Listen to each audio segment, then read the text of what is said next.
এই সেই ভিডিও আমাদের শামীম ভাই প্রবাসীদেরকে নিয়ে যে কথাগুলা বললো, লক্ষ কোটি প্রবাসী মনটা কেড়ে নিল এই কথাগুলা। তো এই কথাগুলা শুনেন, আপনার মূল্যবান মতামত অবশ্যই কমেন্ট বক্সে কমেন্ট করে যাবেন। আমি জানি না, আল্লাহ ভালো জানেন। আল্লাহ সুবহানাহু ওয়া তাআলা আমার প্রবাসী ভাইদের কি মাটিটা তৈরি করছে, যে মাটিটা তৈরি করছে সেই মাটি অনেক ধৈর্যশীল একটা মাটি, অনেক পবিত্র একটা মাটি। কারণ কি জানেন?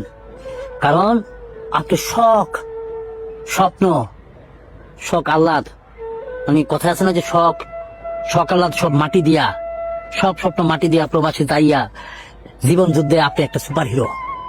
প্রবাসী ভাই আমার, জানেন ভাই, আমি যখন শুটিং এ থাকি 5 দিনের জায়গায় 6 দিন, 6 দিনের জায়গায় 7 দিন হলে অস্থির লাগে, পাগল হয়ে যায় কখন বাসায় আসবো।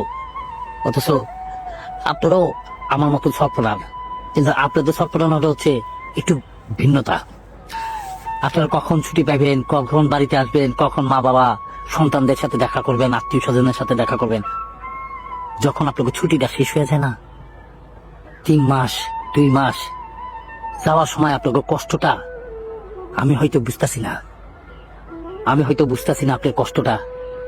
তখন হয়তো আপনারা মনে মনে বলেন, আমি যদি 1-2টা দিন ছুটি পাইতাম, আমি যদি 1-2টা দিন থাকতে পারতাম আমার মার সাথে, আমার বাবার সাথে, আমার সন্তানের সাথে। প্রবাসী ভাই আমার, লক্ষ কোটি সেলুট আপনাদেরকে, আপনারা হচ্ছেন রিয়েল হিরো। ধন্যবাদ দিয়ে ছোট করতে চাই না প্রিয় শামীম ভাই, প্রবাসীর কষ্ট কেউ বুঝতে চায় না, আপনি কিছুটা হলেও বুঝতে পারছেন। তো সকল প্রবাসীর পক্ষ হতে আমি আপনাকে দোয়া ও ভালোবাসা জানাই, আমার ভালোবাসা নিবেন। আর এই ভিডিওটা এত পরিমাণ শেয়ার করবেন যাতে করে এই ভিডিওটা আমাদের শামীম ভাইয়ের কাছে পৌঁছায়। তো আপনার জন্য দোয়া ও শুভকামনা রইল সবসময়।